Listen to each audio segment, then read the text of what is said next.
Pelatih striker Timnas Indonesia sapa supporter Garuda.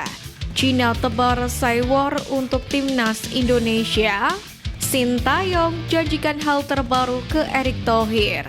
Simak informasi selengkapnya hanya di Garuda Space Update.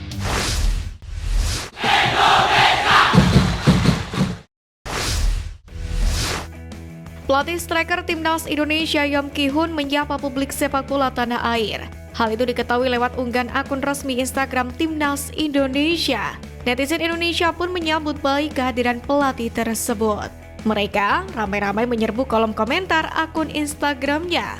Sebelumnya, Yom Ki-hun bersama dengan asisten pelatih Timnas Indonesia lainnya menyaksikan laga Semen Padang versus Borneo FC yang berkesudahan 1-3. Banyak supporter Garuda yang berharap pelatih striker baru Timnas tersebut mampu mengatasi masalah lini depan skuad Garuda. Melalui unggahan di media sosial Instagram, Ketum PSSI Erick Thohir membagikan momen pertemuannya dengan Sintayong yang baru saja kembali ke Indonesia setelah pulang kampung ke Korea Selatan. Dalam unggahan tersebut, Erick Thohir mengungkapkan rasa syukurnya atas kesembuhan Sintayong. Ia juga menyampaikan bahwa pelatih berusia 53 tahun ini sudah siap kembali bertugas untuk membesut tim Merah Putih. Menanggapi hal tersebut, Sintayong menegaskan bahwa pertemuan dengan Erick Thohir berjalan dengan baik dan bersiap untuk mewujudkan tim sepak bola Indonesia yang lebih maju. Rencananya, skuad Garuda akan mulai menjalani pemusatan latihan pada 29 Agustus mendatang. Pelatih Timnas Cina Branko Infankovic mengklaim timnya siap membuat kejutan di grup C putaran ketiga kualifikasi Piala Dunia 2026 zona Asia, terutama saat menghadapi Timnas Indonesia. Kepada AFC, Infankovic mengaku puas dengan penampilan tim Dragon sejauh ini. Pelatih asal Kroasia itu percaya diri Timnas Cina sudah mempunyai taktik jitu untuk menumbangkan lawan-lawannya. Pada pertandingan pertama, Timnas Cina sendiri akan bersua dengan Jepang di Saitama Stadium, Jepang pada 5 September 2024. Sedangkan pertandingan melawan Timnas Indonesia akan digelar di Cina pada 15 Oktober 2024 mendatang. Kiprah pemain Timnas Indonesia yang abroad membuat Soha De Vien cemas, di mana media Vietnam itu meyakini pengalaman abroad akan meningkatkan kualitas pemain ketika kembali ke tim nasional. Hal itu diketahui usai Nathan Chuaon dan Elkan Bagot beraksi untuk klubnya masing-masing. Nathan akhirnya melakoni debut bersama Swansea City setelah menunggu 1 tahun penuh. Sementara Elkan membantu Blackpool menumbangkan Bruton Albion 4-0. Tak hanya itu, kabar baik lainnya adalah bergabungnya Ragnar Oratmangun dengan klub kasta teratas Liga Belgia FC Vidender. Ragnar dikontrak dari FC Groningen hingga Juni 2026 mendatang. Soha Vien pun meyakini pelatih Timnas Indonesia Sintayong tak akan kesulitan lagi untuk memilih pemain. Dengan adanya pemain abroad, pelatih asal Korea Selatan itu akan terbantu saat menyusun skuad menjelang putaran ketiga kualifikasi Piala Dunia 2026 zona Asia.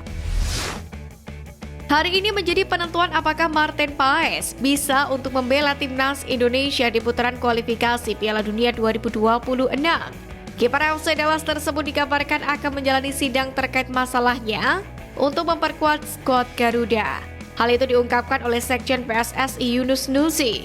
Itu artinya hari ini akan menjadi penentuan sidang Martin Paes. Nantinya, apakah kiper asal Belanda ini bisa membela Timnas Indonesia atau tidak, diumumkan 3 hari berselang. PSSI pun memperjuangkan agar Martin Paes tetap bisa membela Timnas Indonesia. Jika ditolak FIFA, maka federasi akan maju ke pengadilan arbitrase olahraga atau CAS. Semoga ada kabar baik dari Martin Paes bisa memperkuat skuad Garuda, sehingga Sintayong dapat tambahan 1 amunisi di putaran ketiga kualifikasi Piala Dunia 2026 untuk melawan Arab Saudi dan Australia. Catatan sejarah baru dicetak oleh pemain keturunan Indonesia, Bis Hilgers di ajang Liga Champions 2024-2025. Hilgers mencetak gol untuk LC20 saat laga kualifikasi Liga Champions melawan Red Bull Salzburg. Pemain yang digadang-gadang membela timnas Indonesia itu dimainkan oleh pelatih LC20 Joseph Osting sejak menit awal pertandingan. Sayangnya, gol Hilgers tak mampu membantu LC20 lolos ke babak fase grup Liga Champions di musim ini. LC20 harus puas bermain imbang 3-3. RC20 gagal lolos setelah pada leg pertama kalah 1-2 dari Red Bull Salzburg. Pada Oktober 2022, Hilgers angkat bicara bahwa dirinya gagal membela tim merah putih disebabkan faktor adanya larangan dari orang tua. Namun Miss Hilgers kemudian membantah pernyataan tersebut. Kepada media Belanda El Football, ia menyebut tak ada larangan dari orang tuanya membela timnas Indonesia. Nova Arianto menggembleng fisik pemain timnas Indonesia U17 dengan keras selama TC di Bali. Matt Baker dan kawan-kawan disuguhkan menu latihan 4 hari sekali. Latihan fisik diberikan secara intens agar pemain bisa memenangi duel saat tampil di kualifikasi.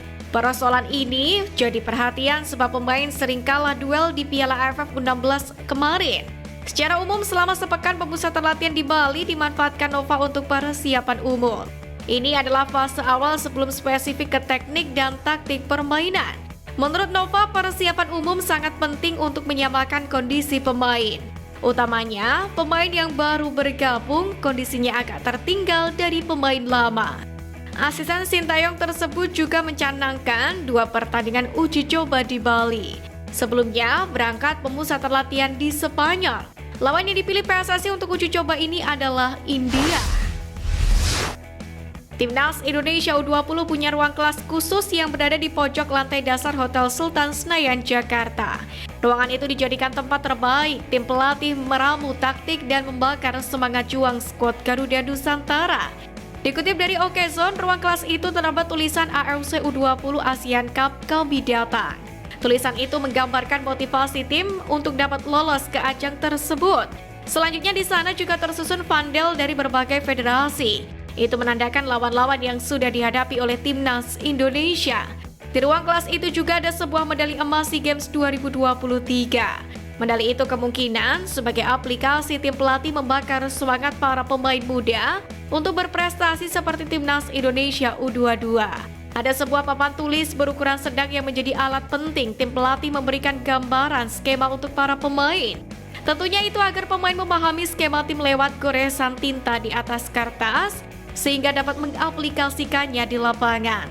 Sang pelatih Indra Syafri pun menegaskan timnas U20 memang saat ini sedang melakukan pemusatan latihan di Jakarta. Ia akan berusaha membentuk tim asuhannya dengan maksimal, yakni agar dapat lolos ke Piala Asia U20 2025. Pemandangan menarik tersaji saat Persik Kediri menjamu Bali United pada pekan pertama BRI Liga 1 2024-2025 di Stadion Brawijaya.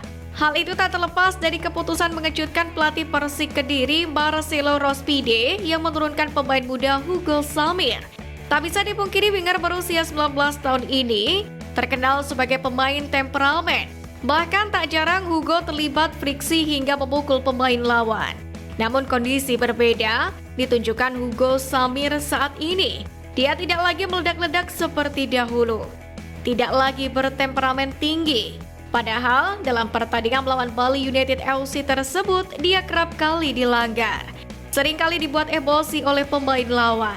Disinyalir sang ayah Jackson F. Tiago yang membuat Hugo Samir kini lebih dewasa di lapangan. Usai laga, Hugo Samir pun mengakui bahwa sang ayah selalu memberikan wejangan termasuk untuk jadi diri sendiri dan tidak perlu harus meniru cara bermain ayahnya dulu. Sekian News Flash kali ini Sobat Garuda, mari terus dukung perjuangan Timnas Indonesia. Nantikan News Flash edition dari Garuda Space selanjutnya. Terima kasih dan salam olahraga.